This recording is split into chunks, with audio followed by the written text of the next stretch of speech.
Hi guys, எல்லாருக்கும் வணக்கம் guys. இந்த வீடியோவில் நம்ம என்ன பார்க்க போகிறோன்னா, என்னடா மும்பை இந்தியன்ஸ் அணி இப்படி அடிக்கிறீங்க. உண்மையாக மும்பை அணியை பார்த்தா எனக்கு ரொம்ப பயமாக இருக்குங்க. இந்த மாதிரி பேட்டிங் நான் பார்த்ததில்ல. எங்கள் தோல்விக்கு இதுதாங்க காரணம், எங்களை மன்னிச்சிடுங்க, அடுத்த போட்டியில் கம்பேக் நல்லா கொடுப்போங்க அப்படின்னு சொல்லிட்டு நேற்று பார்த்தீங்கன்னா மும்பை இந்தியன்ஸ் அணி 220 ரன் அசால்ட்டாக சேஸ் பண்ணி வெற்றி பெற்றுருக்காங்க. அந்த தோல்விக்கு அப்புறம் பார்த்தீங்கன்னா, அதாவது கொல்கத்தா தோல்விக்கு அப்புறம் பார்த்தீங்கன்னா, கொல்கத்தா அணியோட தலைமை பயிற்சியாளர் ஷெயின் வாட்சன் பார்த்தீங்கன்னா தோல்வி குறித்து சில பல காரணங்கள் கூறியிருக்காரு, புலம்பி தள்ளியிருக்காருங்க. அது மட்டும் இல்லை, மும்பை இந்தியன்ஸ் அணி வரலாற்று சாதனை குறித்து ஓப்பனாக பத்திரிகையில் சந்திப்பில் பேசியிருக்காரு. தோல்விக்கு பிறகு அவர் என்ன பேசினார், ஏதாவது பேசினார் சொல்லிட்டு வீடியோ டீட்டெயிலாக பார்க்கலாம்.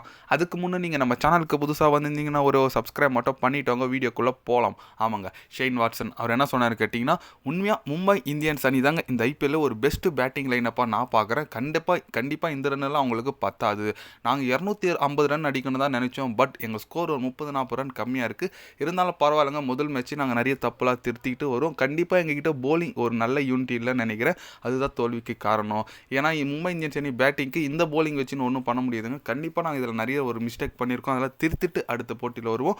மும்பை இந்தியன்ஸ் அணிக்கு என்னோட வாழ்த்துக்கள் சொல்லிக்கிறேங்க. வரலாற்று சாதனை படைச்சிருக்காங்க. அவங்க ரொம்ப ஒரு கிட்டத்தட்ட 13 வருஷத்துக்கு அப்புறம் முதல் முறையாக ஃபஸ்ட்டு மேட்ச் ஜெயிச்சிருக்காங்க. அது ரெக்கார்ட் நான் பார்த்தேன். இருந்தாலும் பரவாயில்ல, எங்கள் அணிக்கு நல்ல ஒரு பயிற்சியை கிடச்சிருக்கு. அடுத்த போட்டி நாங்கள் நல்லா கம்பேக் கொடுப்போங்க அப்படின்னு சொல்லிட்டு நம்ம ஷெயின் வாட்சன் பார்த்தீங்கன்னா, தலைவன் வேறு என்னங்க பேச முடியும். 220 ரன் அடித்தும் தோக்குறாங்கன்னா அப்போ என்னங்க பண்ணுறது. கண்டிப்பாக சேசிங் சொல்லி அவனுங்க 148 ரன் ஓப்பனிங் பார்ட்னர்ஷிப்புங்க. ரோஹித் சர்மா, ரிக்கிட் சானோ.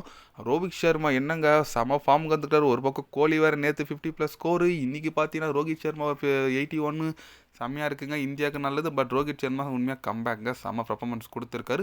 எனக்கு என்னமோ தோணுதுங்க, இந்த முறை மும்பை இந்தியன்ஸ் அணி கோப்பை வெல்றதுக்கான வாய்ப்புகளும் நிறைய இருக்குது. ஏன்னா அந்த அளவுக்கு ஒரு தரமான டீமாக இருக்காங்க. நல்லா இருக்குங்க. நேற்று ரோஹித் சர்மா விளையாடுனதை பார்த்து, அதுவும் ஒரு 220 ரன்ல அசால்ட்டாக 19.1 பால், அதாவது 5 பாலை மீதி வச்சு அடித்து தள்ளியிருக்காங்க. இது ரொம்ப ரொம்ப ஒரு பெரிய விஷயங்க.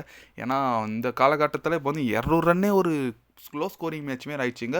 ஒரு காலத்தில் 180 170 போச்சுன்னா ஓகேப்பா ஜெயிக்கலாமா போலிங் போட்டு இருந்த காலம் போயிட்டு, இப்போ நீ 200 220 அடித்தா கூட ஜெயிக்க முடியாது, அந்தளவுக்கு ஒரு காலம் போயிடுச்சுங்க. 250 ரன் தான் அடிக்கணும் போலகுது. அந்த மாதிரி ஒரு சுச்சுவேஷன் இப்போ இருக்குது. கண்டிப்பாக ஒரு ஹர்திக் பாண்டியோட கேப்டன்ஷிப் ரொம்ப சூப்பராக இருக்குது.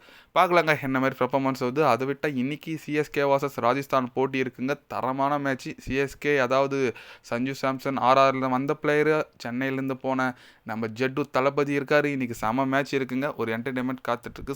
சரியான மேட்ச்சு பார்க்கலாங்க. நீங்கள் சொல்லுங்கள், மும்பை இந்தியன்ஸ் அணி வெற்றி குறித்து, மும்பை அணி குறித்து உங்களோட கருத்துக்கள் என்னன்னு சொல்லிட்டு மறக்காமல் கமலில் கொஞ்சம் சொல்லுங்கள்.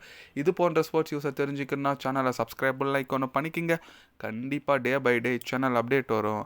மறக்காமல் சப்ஸ்கிரைப் மட்டும் கொஞ்சம் பண்ணி வச்சுக்கோங்க. நன்றி, வணக்கம்.